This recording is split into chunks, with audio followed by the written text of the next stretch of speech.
Yeah.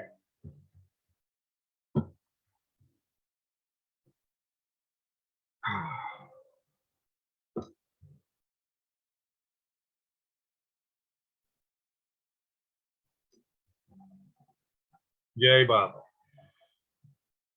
Nothing is real but God. Nothing matters but love for God. God is the only reality. All else that seems real is illusory. God and I are one. Meher Baba. Avatar Meher Baba ki Jai. Thanks to beloved Baba and Jai Baba to all of you. We are reading Bal Natu's superb book called The Conversations with the Awakener. And we are on page number 92. 92. All right, go ahead. New Year's gift, the real ring. It was late on New Year's Eve. I was sitting on a mat and by the light of a lamp was sorting through the contents of an old ebony box. The box, whose wood shone with natural luster, had been in my family for years, and the objects it contained even longer. These were precious heirlooms. My mood at that moment was, however, more frantic than reverent, for among the old scarves, kerchiefs, and pouches which flooded my mind with thoughts of my ancestors and parents, one object of particular importance was missing. In desperation, I was unfolding and folding, untying and tying, opening and closing, searching for that one thing I could not find. What are you looking for so intently? I heard a voice say from behind me. I knew it was you. But because of my anxiety, I answered without turning my head. Excuse me for a minute, please sit down. Immediately, I felt ashamed. I looked at you and you were smiling at me without admonishing my folly. All right, go ahead. Go ahead. I gathered most of the precious hoard between my hands and shoved it into the box, collected a few stray odds and ends, and threw them in after, with the exception of two small pouches, one of which I distractedly jammed into my shirt pocket. I closed the lid on the box and then turned to show you the piece that I had kept out.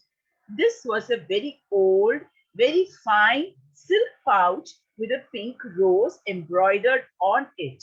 Your eyes lit up when you saw it and you expressed your admiration of it. I embroidered the pink rose on it myself last year, I informed you, not without some pride. Unfortunately, the thing I made it to hold isn't here. I haven't been able to find it anywhere. That's what I've been searching for this past hour. All right. Again, the same story that we all go through this. We keep something so carefully and we are not able to find it when we need to find it, isn't it? Many people have this experience that I know I've kept it very safely, but I don't know where it is. I'm sure every one of us have experienced. So your Bal Natuji says that on this fine New Year's Eve, he was just rummaging, in a sense, rummaging through his ebony is a black colored wood box, an old type of wood box, and he found that one particular item is missing. And as he's just fumbling and putting, what we do is we bring out everything and then again put in everything and then bring out. And that's exactly what he was doing when all of a sudden Baba popped up from nowhere as always and says, you're saying, what are you looking for so intently? And many times it happens that we are so immersed in our own doingness of whatever we are doing that sometimes such an important person coming, we don't pay attention to that. So he replies, Okay. I knew it was you. Obviously, when Baba's voice came across, the author knew it was Baba. But because of my anxiety, because he was so deeply embedded in the search, involved, enmeshed, that anxiety was there. Where is that stuff which I am looking for? I answered without turning my head. So here again, we are showing that most of the time we are so we wear masks and we are so goody goody, we are so nice. But when we are in a fix, when we are in an anxious mood, we do not show the same reverence, the same courtesy, the same love, the same importance. So your Balnatuji says, without turning my head, he said, excuse me for a moment, please sit down. At least that much politeness was there. Please sit down. I'm in the midst of something. I'll attend to you in a moment. Please sit down. And then the rest follows. Okay. Sorry? Sorry? Yeah, Soumya reminds me to say, if you give Baba a second place, you give him no place. That's one of the statements when if you give God a second place, okay, after I'm through with this, I will attend to God. So that means you are giving him a second place, not the paramount important place. And then it is as good as not giving him any place. But again, one other characteristic of aspect of Baba is, in spite of us, in a sense, ill-treating him several times, in several ways, he never condemns us. He never looks down upon us. He never, really pulls us up for that. Very rarely he would do it, and that too for our own good. So here, I looked at you and sit down. He's saying, sit down. And you were smiling at me without admonishing me and my folly, admonishing my folly. It's a folly, but without admonishing my folly. So many times we make so many mistakes, even blunders. And Baba just very calmly, very coolly, he's in a comforting mode rather than in a punishing mode. He's seldom in a punishing mode. And if at all he ever is, it is only to shake us up, to awaken us, and to bring us out of that rut.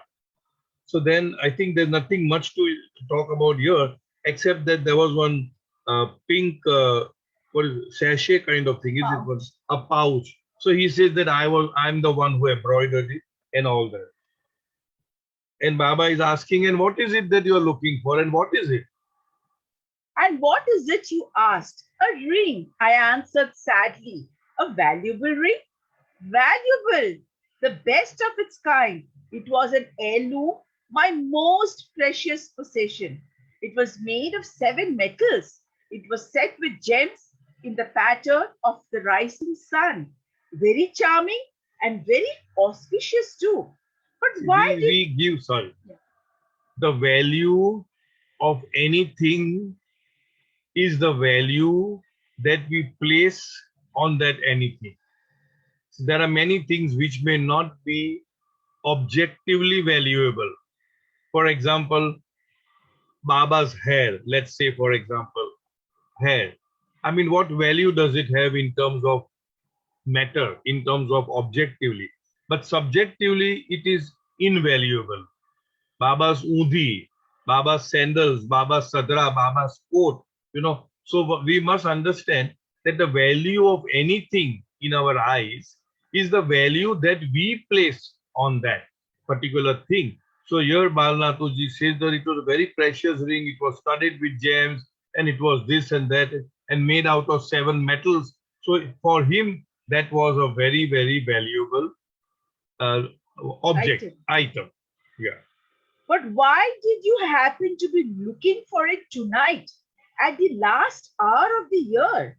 Because I explained, it is my custom to hold that ring in my hand at the beginning of every new year. So we also have so many, you may call it superstition, you may call it any kind of, a practice that we do a certain thing at a particular time, and we feel that our next year or next day or next week will go very well. Nothing wrong in it. It's a sort of a, I would say, a positive affirmation that when you do certain things, many people do that, especially ladies, they have a necklace with Baba's pendant, and if they're going through certain difficult times, immediately they would hold the pendant and pray. Nothing wrong in that. So we all have this source of strength which comes from something outside of us. So here he says that I always hold that ring at the end of the year, so that in the so that I hold it, so that my next year goes very well. It seems to help me let go of the stress of the year past and to fill my heart with joy and energy for the coming year. It is a very significant symbol for me. And now that I have lost it, I feel as though my dream has died. So this is where one needs to be very careful. As long as that thing gives us a positive vibe, and as long as that thing is serving us, it may be a psychological service, but that's fine. It is helpful to us, it is serving us, it is motivating us to be better, to leave all our past behind and look forward for something positive in the coming year. Up to that level, it is fine. But for whatever reason we lose it, or it breaks, or it whatever, you don't find it, then it should not make us go down the dump. That is very important. There are many there are instances of that, where somebody had a locket, and the locket was lost, and that person was absolutely, long face, and Baba asked, it was a lady, why are you so, sad, you look very sad and all that. And obviously she said that this pendant of mine, it may have been even touched by Baba, we do not know, and it held a very precious, feeling for me, and now it is lost. I do not find it. I cannot find it. That is when Baba had said, that as long as it served you, it is fine. But now, for whatever reason, you see, you're the source of your positivity, the source of your strength should be from within you. These are just symbols. These are just external items, articles, whatever you call it, they are fine. But if they are not there, you should not go down the dump. And then Baba said, see, I am in your presence. When see the God is physically present before you, and you are giving importance to that little pendant which had been hanging on your neck for Adam's years or whatever that is. So that kind of discrimination one should have.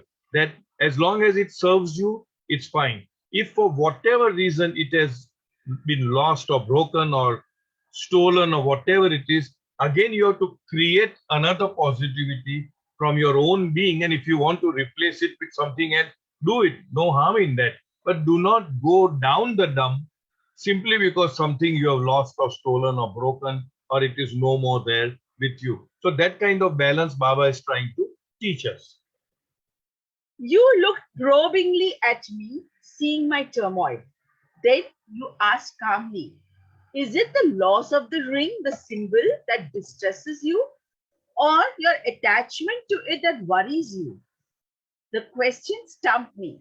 Sorry? See, the question is, because of our attachment, because of our dependence, because of our reliance on that symbol, on that objective symbol, and now it is not there, we feel very jittered. That should not be there. Go ahead. The question stumped me. Sorry, I said. I'm not sure I understood you. Is there something wrong with the symbol of the rising sun? The symbol is not bad, but your dependence and attachment to it is not good. Repeat that sentence. See, this is Baba saying, the symbol is not bad, but your dependence and attachment to it is not good. When you imbue any symbol with rigid meaning, a personal interpretation, and isolate yourself in your fancies, the significance of the symbol is defiled. Oh my God. So when you are imbuing, when you are permeating, when you are impregnating that particular object, that particular symbol with some significance, you see, and then you are separating yourself from the whole. I'll repeat this. When you imbue any symbol with rigid meaning, anything that is rigid breaks us. One needs to be very fluid and flexible in our life, because at the end of the day, everything is an illusion. Let's understand that. So when you imbue any symbol with rigid meaning, a personal interpretation, and isolate yourself in your fancies, it is a personal, we are putting a certain amount of value to it which it does not have. We have done this in discourses earlier on, that giving something more importance than what is due. The significance of the symbol is defiled. You are defiling the significance of the symbol. Any symbol, any, should only uplift you, should only uphold you, should only support you, should only serve you, should only push you towards the truth, towards the whole, towards being self-reliant, or whatever you call it. Anything positive. If that same symbol is going to turn negative because you lost, or because something stolen or broken or whatever it is, then that symbol is going to put you down. So Baba says there's nothing wrong with symbol. But the problem is with your attachment and dependence on it. The symbol is not bad, Okay. but yeah. Perhaps there is something wrong with symbolism altogether, I venture. I never condemn anything, you replied. I am everything. But I want you to understand the proper role of symbols in your life so that you will neither over or underestimate their importance. So here again two powerful words. I never condemn. Baba never condemns anything, because Baba is everything. So he cannot condemn himself. But he is giving us a sort of a balance, a sort of a poise or equanimity, where Baba is saying, I never condemn anything. I am everything. But I want you to understand the proper role of symbols in our life, in your life. Everybody has some kind of pet symbols, and you derive your strength from it, you derive your energy from it, you derive your positivity from it. Nothing wrong in that. But I want you to understand the proper role of symbols in your life so that you neither over or underestimate their importance. In other words, again, Baba is bringing home the point of balance. One should be balanced. One should not be so over dependent on him, that on the symbol, that when the symbol is lost, you are totally finished. We know of, the the story of a Barbie doll, let's say, or a teddy bear. When you are young, you're so attached to it, so very dependent on it. You can't sleep without it. And one fine day, if the mother or whosoever just throws out the Barbie doll out of the window, what is the condition of that child? So we are so overtly dependent and overtly attached to that. That is not what Baba wants us to be. He wants us to be balanced. You are saying that I don't have a balanced view of this. But how am I to acquire it? By not allowing symbols to dominate you. Again, sorry, I'm interrupting. By not allowing symbols to dominate you. When we had done the chapter on astrology and astronomy, similar thought process Baba had said. They are there. They have their own importance. They have their own influence, but they cannot dominate you.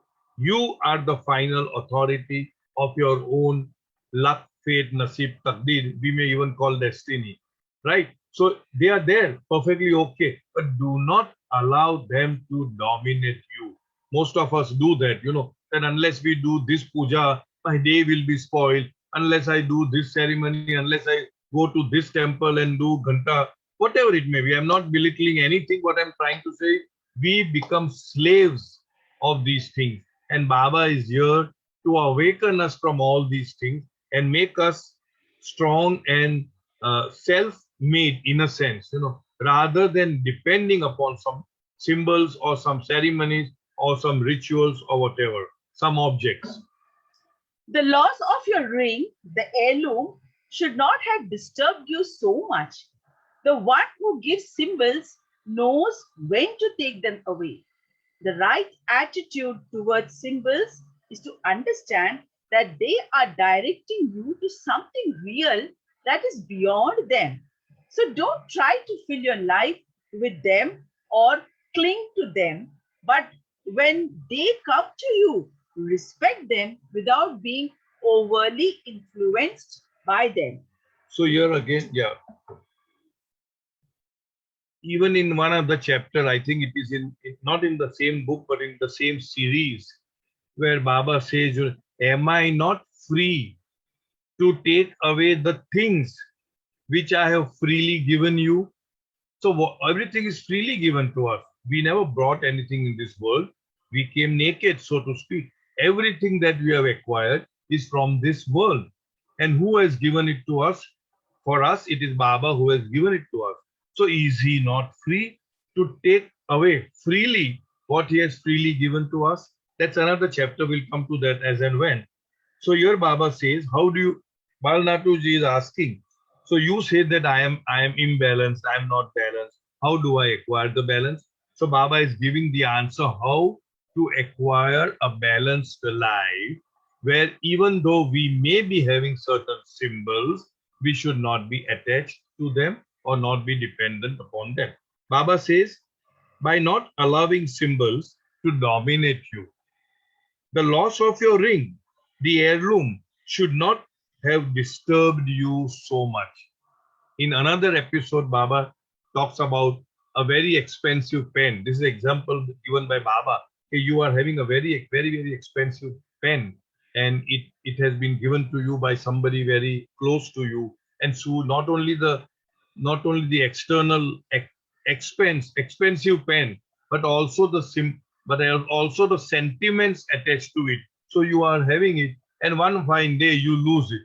Somebody steals it, so you should not be so very attached to it that your entire life is finished. After all, it was just a pen. That's what Baba explained. Yeah, as long as it was there, it served you. Now it is not there. It's fine. You buy another one, get another one.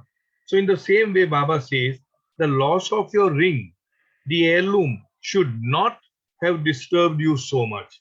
The one who gives symbol, capital ONE1, the one who gives symbols knows when to take them away. So Baba gives us certain gifts and he knows when to take them away in order for us to be free of it, and then Baba may give us something better or may not give us. It's up to him. The right attitude towards symbols is to understand that they are directing you to something real. The symbols direct us to something real that is beyond them. The real is beyond the symbols, and symbols are only the signpost. They are only like milestones, you can say, where they are directing you and leading you towards the goal, towards that which is real. So don't try to fill your life with them or cling to them. But when they come to you, respect them without being overly influenced by them. Again, the same one word, balance, not to be totally affected by it. Are there certain categories of symbols which are especially significant? Countless, but you have to have an eye to discern them. Then a time may come when every pebble can be jewel for you, and its shape and color convey unspoken messages. Because Baba's messages can come to us in a variety of ways. All that we need to do is to be, as Baba says, keep an open eye is to be alert, aware, mindful, and in constant communion with Him, in communication with Him. And then even a pebble, even a stone, even something which is externally or materially insignificant can convey a very profound message to us.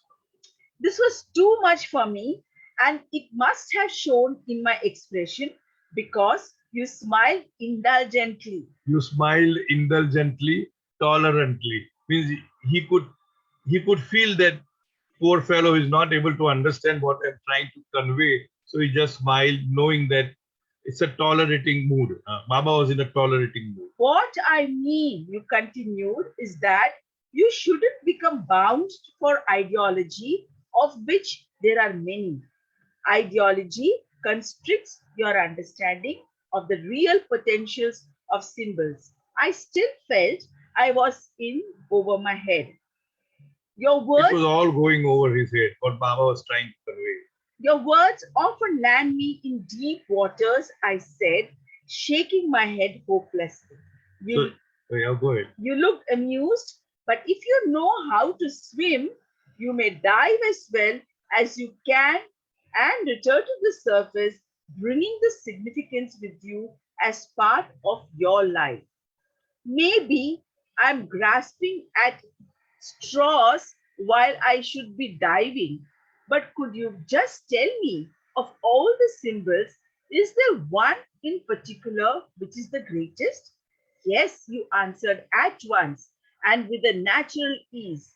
There is, and you already have it. So Baba says there is one symbol which you all have it, and that is the most precious, most important symbol of all the symbols that you may hold. I was amazed. I have it? Are you joking? I'm not. The greatest symbol of all is the ring. The ring? What sort of ring? You always look outward, and so you are not aware of it. For this ring is within you, within everyone. At the time of birth, I breathe life, my spirit, into your being. The ingoing and outgoing breath that circles and sustains your life is the ring and the matchless symbol. So here Baba is referring to our breathing in and breathing out, which is like a ring, which is like a ring. We breathe in and breathe out, we breathe in and breathe out. And that is the most precious symbol of all symbols that Baba has given to each one of us. Because at the moment of our birth, he breathes his breath, in a sense, Spirit. into his spirit, yeah, into our being, and that continues till we breathe our last.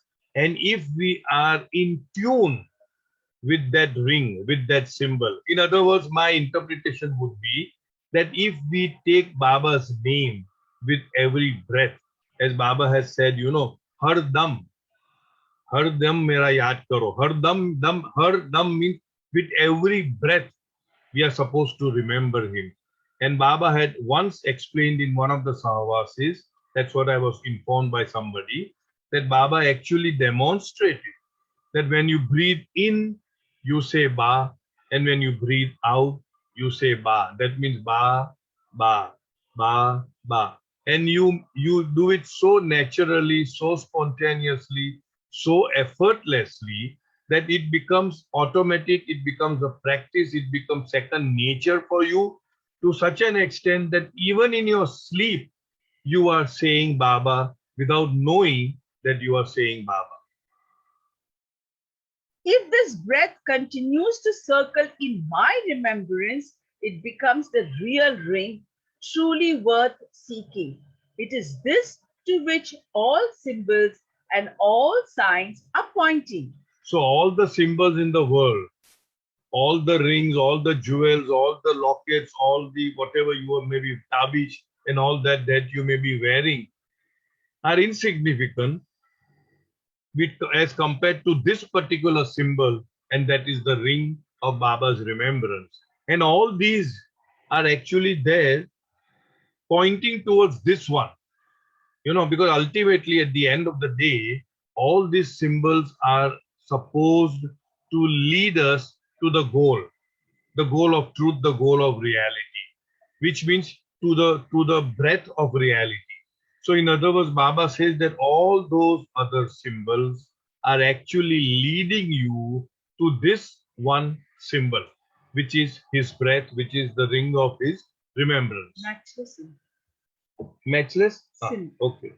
Radiantly beautiful, your gaze fell upon me benignly. I sat there gaping, speechless, overwhelmed by your presence. You broke the mood by asking me offhandedly, by the way, what's that green string hanging out of your shirt pocket? He had just, when in a hurry, he had just put some pouch in his pocket just to make way for Baba to sit and then talk. I glanced down and noticed a strand of dyed wool cord with a ball and tassel at the end of it.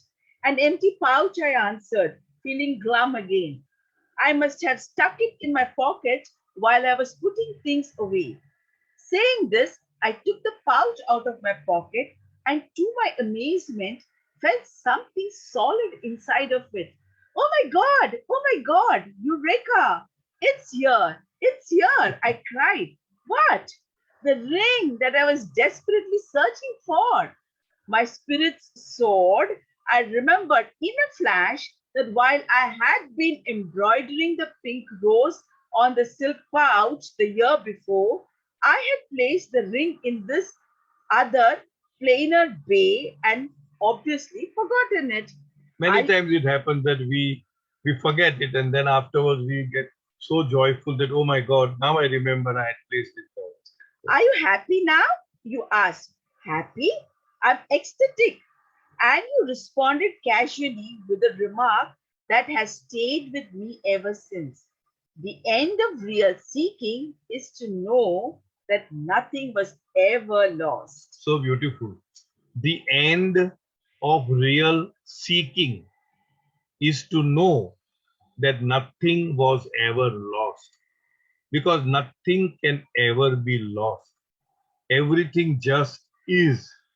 It is just that we have been giving wrong values to wrong things and importance to different things. At the end of the journey, the experience is, of course, I have not experienced, you have not experienced, but intellectually, Baba says, the end of the journey is that you have never journeyed, that there is no such thing as creation, that you always were, are, and ever will remain the same Paramatma, or whatever name that we want to give. So that is the last. Can you read that again? The end. The end of real seeking is to know that nothing was ever lost. I still have not fathomed the depth of its meaning. Then you smiled and added, if you are happy, may I go now? Almost at once, my eyes clouded with tears. How can you ask me that? How could I wish you to leave? But yes, goodbye. But don't stay away too long. And please forgive me for my impudent greeting. Tears of sadness were now mingled. Impudent is disrespectful. Yeah. Tears of sadness were now mingled with tears of joy and gratitude. Today you have disclosed to me the real ring you gave me at my birth. Please guide me to be aware of it in my day-to-day life in your playful remembrance. Very beautiful combination of words. Playful remembrance. That's what Baba wants us to remember him wholeheartedly, lovingly, joyfully. Not like Baba would say, not like garlic faced, or we have to remember, so I'm remembering. No, in a very sahaj, spontaneous, natural, joyful, he uses the word playful way, we need to remember him. We need to make him our constant companion in whatever role that we want him to be, as a friend, as a father, as anything that you want him to be. So, but it has to be spontaneous. It should not be mechanical. It should not be very studied. It should not be, oh, somebody said I should do this, so let me try, get up and take his name for 10 minutes, 15 minutes without any feeling. It may or may not help. You gave me a smile of reassurance which transmitted absolute certainty. Like its soft feather, it gently touched the breath sustaining my being, and I felt the real ring circling within me. At that very moment, the bells in the tower chimed in the new year. What a peerless new year gift! With your grace, may I be worthy of it. The bells were ringing loudly to herald the new year. My heart was singing softly, ushering in a new rhythm so sure. So here the emphasis was on the real ring, the breath, the ring of remembrance. Any questions, anything to share? We have a lot of time. We'll let me see. No, I know we will, but I'm just wondering whether how much I should interrupt. Okay, so now we are doing another superb chapter called Read Me. Read Me, and it's on page number 99. It was morning, my customary time for taking a walk, but my nose was in a big book. The contents were fascinating. Avidly, I read page after page, not discouraged in the least by my inability to understand them even partially. Many times we do that. We read something, we may not be really understanding what we are reading. Avidly would mean greedily, trying to read as much as you can. Some subject which we are not even aware what we are reading. But that has become a practice with so many people.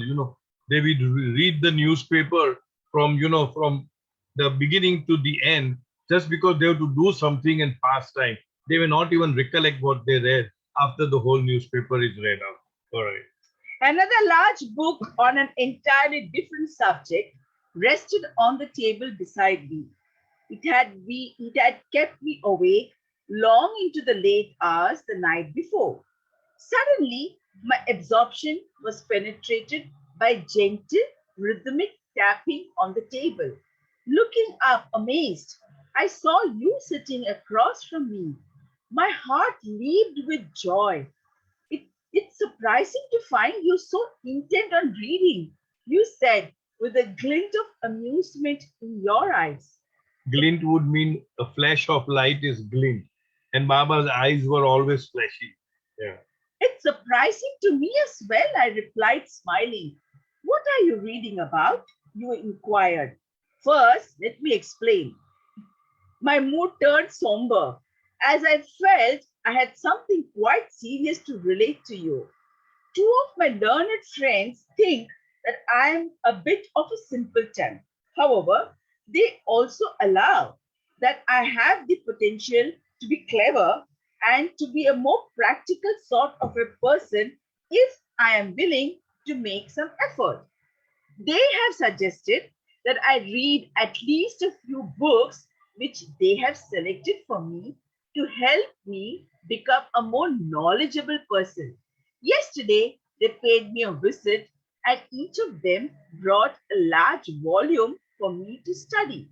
Many times it happens that our peer, our friends and people around us would consider us as very naive, as very simpleton, and they would say, no, this type of living will not help. You must read, you must become knowledgeable. And here two of the friends have brought volumes of books, and dumped it on him and said, you must read this. This will give you a very good knowledge. And what are these books about? To ask eagerly.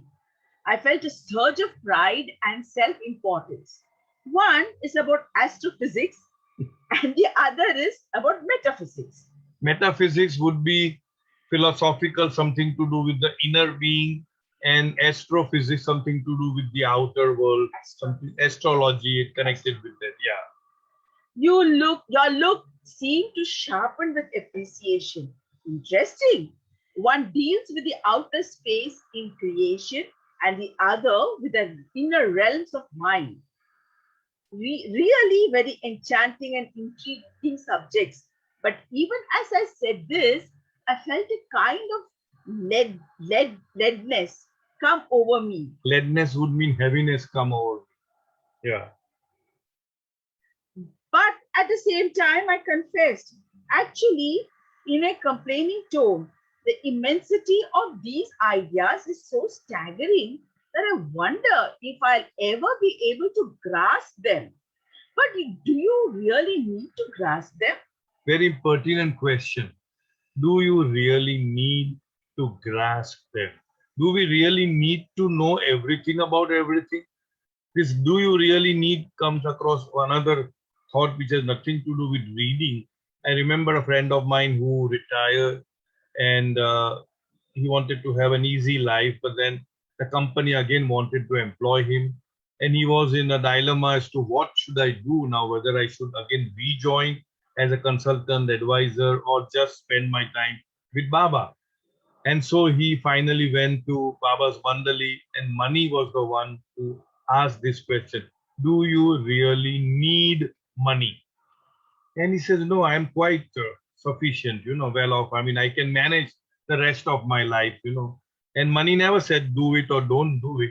That question itself was so pertinent that the question itself gave the answer that there was no need for me to continue in service. So this is Baba asking, do you really need to know this? Any book on science is connected with so many other related fields. The connections are endless. For you, serious study of these things is neither necessary nor It possible. is neither necessary nor possible. When Baba went to the West, people talked about all kinds of austerities and yoga and so penances and meditation and all that. And at that time, I'm talking about the 30s, Baba said this is not at all necessary for you. So to each one, depending upon each one's aptitude, capabilities and capacities, Baba would suggest what the person needs to do. We don't need to do just because somebody else is doing, because each one of us are differently made. For you, serious study of these things is neither necessary nor possible, not your cup of tea at all.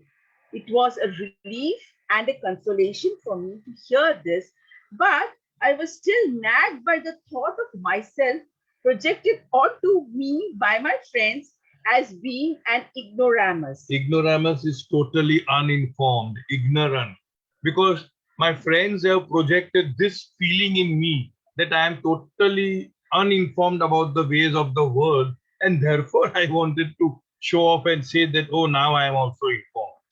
Then, then what is the solution for me? I pleaded. A look of deep concern showed from your eyes, and at the same time, you radiated authority. I am the pivotal point, the junction where the domains of inner and outer space meet. In me, they touch, activate, and deflect. This is one of the wonders of creation.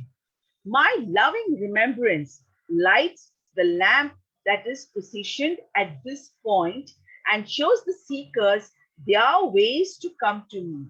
The light that emanates from this point will save you from getting lost in inquiries that do not relate to your life. This light will also direct you to take the path which is the most natural way for you to approach me. Now, I would like to read this again because Bal Natuji was wanting to read astrophysics and metaphysics, which is external and internal. And here Baba says, a look of deep concern shone from your eyes, and at the same time, you radiated authority. I am the pivotal point, the junction where the domains of inner and outer space meet. The domains of inner and outer space meet. Baba explains later on, which we will come to. In me, they touch, activate, and deflect. Deflect would mean deviate. They touch, activate, and deflect. This is one of the wonders of creation. My loving remembrance, my loving remembrance lights the lamp that is positioned at this point and shows the seekers their ways to come to me. That means if we are in constant remembrance of Baba, that point will light our way to Him. rather than getting what we call waylaid, bhatkawed here and there. It would give us a clear direction of what we are expected to do in order to have the shortest, safest way to Him. The light that emanates from this point will save you from getting lost in inquiries that do not relate to your life. Everything relates to our life. Depending upon our own mold of samskaras or impression, we get attracted or distracted from a certain pathway. So each one has a different pathway. And many of us, in order to please our peers or somebody else, we go to a pathway which is not at all meant for us. So just because somebody has done a certain spiritual exercise, a certain spiritual course, or whatever, whether it is spiritual or not, I do not know. Whatever it is. So we feel that, oh, my friend has done it, let me also do, let me also do. So your Baba said the light that emanates from this point will save you from getting lost in inquiries that do not relate to your life. This light will also direct you to take the path which is the most natural way for you to approach me. Baba has emphasized natural way of approaching him rather than getting into what Baba himself termed spiritual gymnastics in order to reach him.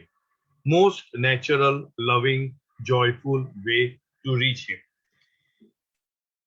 My mind was spinning. Can you explain this in simpler terms? I asked humbly. You nodded obligingly. Do you go to sleep every night? Of course. All right. Are you aware at any time of the point through which your wakefulness merges into sleep, or later through which it emerges back to wakefulness? And do you realize that this timeless point in you is the infinitesimal reflection of the point I referred to? No, I wasn't aware of that. See, now Baba says that in Baba there is a point where the inner and the outer meets. For us also, in us also, there is an infinitesimally small, that means so immeasurably small point as compared to that point. And that point is in each one of us. And that point is what? That from the awake state, we go into the deep sleep state, sorry. That point we are not able to catch. In one moment I am awake, the next moment I am asleep. In the same way, one moment I am asleep, the next moment I am awake. So Baba is asking whether you are aware of that point, whether you know of that point, which of course is extremely minute as compared to my point, but are you aware? And Balnatuji said, no, I wasn't aware of that. But don't you feel sure, in spite of your not being aware of it, such a point exists in you? Such a point exists in us that one moment I am conscious, the other moment I am not. Both ways, going into the sleep and coming out of sleep. It should be there, I admitted cautiously. Similarly, there is the point through which the inner and outer spaces have come out of me and merged in me. I felt that I would need more than a lifetime to grasp the meaning of what you were saying. Seeking firmer ground, I revived the original topic of our conversation. But we are only talking about reading books, I said. You looked at me lovingly, no doubt aware that I was faltering, and you gently intoned. See, this is what we also do.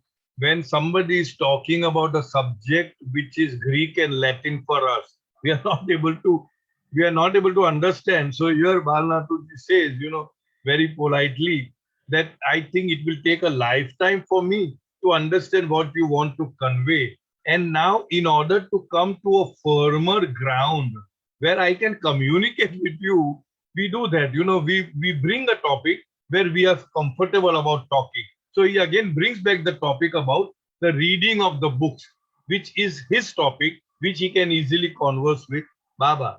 Many times we do that, when things are very much above the head, sorry? Yeah, we just show that you just shoo away that topic and talk about something where we can relate comfortably. So that's what he did. But Baba says hesitatingly. The word used is falteringly. Falteringly means it is hesitatingly. You brought that point back for discussion. Don't go by books, don't go by what people say, but do not hesitate to follow where your heart earnestly leads you, and you will have a surprise. This is what Baba is intoning here. I was grateful that you had come back to my level. What sort of a surprise? I asked. The sense of intimacy you had established between us made me feel free to ask. Wonder loses its charm when disclosed. Baba is saying that don't bother about this, don't, and if you do this, then there's a surprise waiting for you. And Balnatuida, what sort of surprise? And what a superb reply Baba is giving. That wonder loses its charm when it is disclosed. Surprise is a surprise. If I disclose what's a surprise, it is no more a surprise. But what is it that you wish to convey to me through these lines? Be honest and don't imitate anyone. It's important. Be honest and don't imitate anyone. However great that person may be. How long are you going to see and bear with the eyes and hear with the eyes and ears of others? Because if we imitate somebody, we are actually seeing the world and hearing of the world through his eyes and ears. How long are you going to be a hypocrite and imitate somebody else? So be natural and be yourself. How long do you wish to be influenced and carried away by the thoughts and feelings of others? Open the wings of your heart to fly straight to me. Seeing my questioning expression, you continued. Let me share an anecdote with you. See if you understand the meaning of it. One inspired person used to share his views freely with others, and people appreciated the things he said very much. But to keep them from blindly accepting his every utterance, he told his friends to inscribe the following epitaph on his tombstone: Don't follow my followers. It's very important. Don't follow my followers. Don't follow my followers. Even Baba would sometimes say, when people would come to for advice, Baba would ask Eraj or Mani or Adi senior to, okay, you attend to them. But Baba would say, just because they have given you the advice does not mean that it's coming from me. You have to use your own heart, your own feeling, and do what your heart tells you. Don't follow my followers. Yeah. I see. This genius possessed a great sense of humor. Initially, he had wanted his epitaph to read, Beware of my followers, but he felt this was too harsh. I was struck. The story had a very inspiring message for me. I should not follow anyone or expect anyone to follow me. I should not follow anyone or expect anyone to follow me. Each one is differently wired, differently made, different set of samskaras. So be natural and be your own. Coming to you is indeed a single file journey undertaken with an honest heart. You smiled with a look of pleasure, but then teased, You don't want to be a learned scholar honored by the masses? So Baba is teasing. That was always the habit, He would just pull the legs of people and said, so you don't want to be a learned scholar now anymore after hearing me out? Please let me remain a simpleton with an intimate trust in you. I am not going to read any more volumes like the ones that are on my table. Many times, for many disciples, Baba had instructed not to read any spiritual book. For certain people, he said not to read anything. That was only for a short time, Manzile being period and all that. But even certain people, Baba said, do not read any other magazines and everything, but don't read spiritual books. Because maybe, obviously, Baba must have felt that when you read too much of so-called spirituality, you get so confused that ultimately you are neither here nor there. So just follow one track of Baba. You may or may not, but don't condemn those who read a lot and study. What you condemn in others, you invite for yourself. What you condemn in others, you invite for yourself. That means one should never condemn anybody, just the way as you should never slander or backbite anybody. Because Baba said, Kabira says, Ninda hamari jo kare, dost hamara hoy, bin pani, bin sabun, mail hamara dhoy. In a nutshell, if you slander or backbite somebody, you are actually attracting that person's negativity towards you. So why would you do that? So same way, do not What do you not condemn what you anybody. What condemn, you condemn is you invite invite for for yourself. yours. Each one's path to me is different. Reading in moderation for entertainment or for practical information is all right. But reading that inspires you to be more selfless is the best kind of reading for you or anyone. It soothes me to hear this. A sense of wonder at your all encompassing love swept over me. You seemed to feel my rising mood and advanced quickly to stay a step ahead of me. But better still would be to read me. My So this is the heading of the chapter. You may read this, you may read that. Do not condemn people who read it. Read something light, read something entertaining, read something which is practical for your day-to-day life and all that. But the best of all the reading is read me. My script needs no letters, no alphabet. My language is a universal language. It expresses itself through sights, sounds, tastes, touch, through everything. If you have eyes to see, you can see it everywhere. That means cultivate the art of seeing the presence of Baba in everyone and everything. And that we have to cultivate. We have to cultivate that with the sense of, feeling that Baba is in everyone and everything. Please teach me to read this language. How beautiful it would be to see your messages displayed everywhere. And I resolved at that moment to return my friends' books to them with thanks, but without disclosing the secret treasure which they had inadvertently brought to me. They had brought inadvertently the treasure of Baba's presence. Because of those bulky volumes of books that Baba came and all these dialogues went by, and then he felt that now, thank you, returning the book. But unbeknown to them, they were the source, they were the cause of this wonderful chapter. I am happy with your readiness and eagerness to read the real book. Understanding of the heart is awakened by reading me, and this unveils at the right moment the real significance of happenings in the outer world as well as those of the inner world, the creation of matter and mind. And I assure you, and anyone else who wishes to read me, of my timely help. So here we have always experienced Baba's timely help. Many times we go through a lot of turmoil, but at the last moment, Baba comes to our help.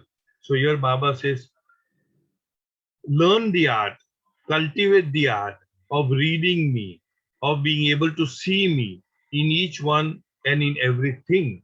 That is where we develop love, we develop tolerance, we develop acceptance, we develop forgiveness, we develop a sort of feeling which that over who can say that just wells up within us, from within us, seeing Baba in everyone and everything.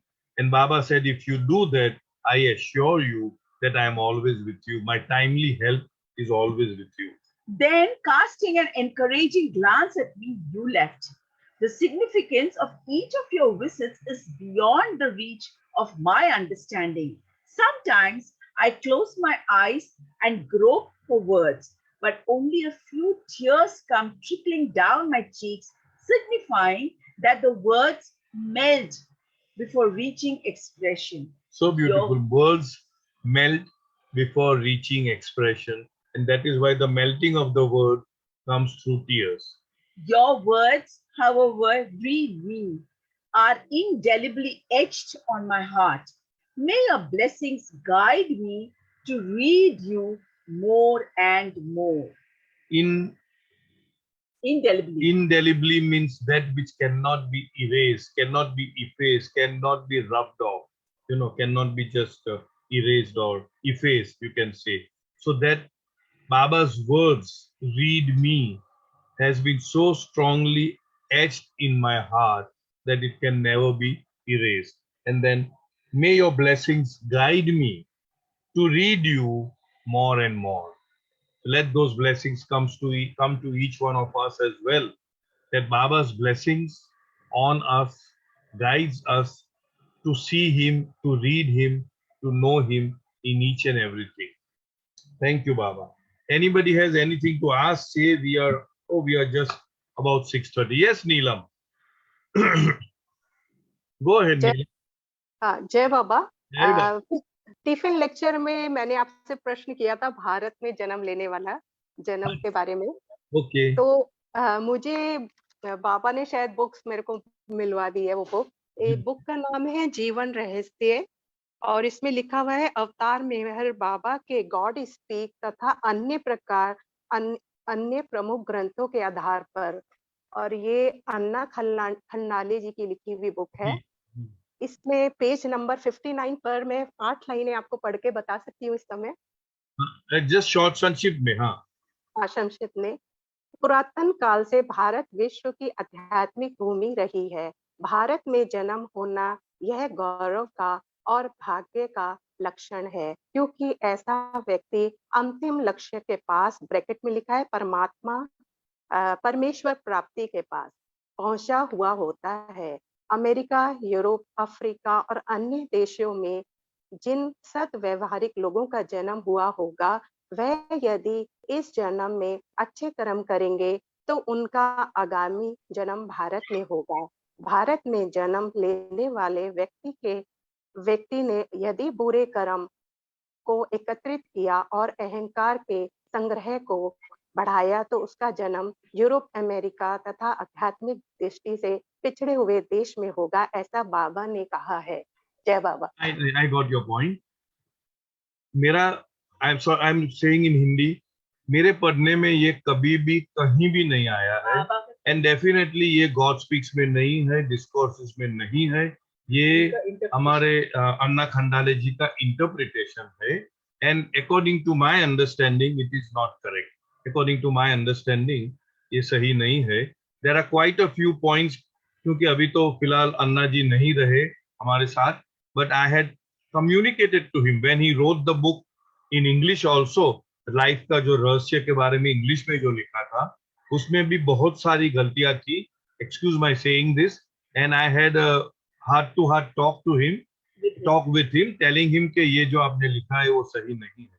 So according to me ये सही नहीं है। उनका ये अनुमान ये है, अनुमान है, इंटरप्रिटेशन अनुमान है, क्योंकि but it is not so. मतलब अवतरण एशिया खंड में हुआ है, इसलिए इंडिया नहीं, ऐसा नहीं। Even in English also there are quite a few interpretation जो उनका है आफ्टर डेथ का जो रिलेशनशिप उन्होंने बताया है, वो ये भी मेरा इंटरप्रिटेशन है कि इट इज नॉट करेक्ट, और मैंने उनको साफ बताया था, and somehow but it continues.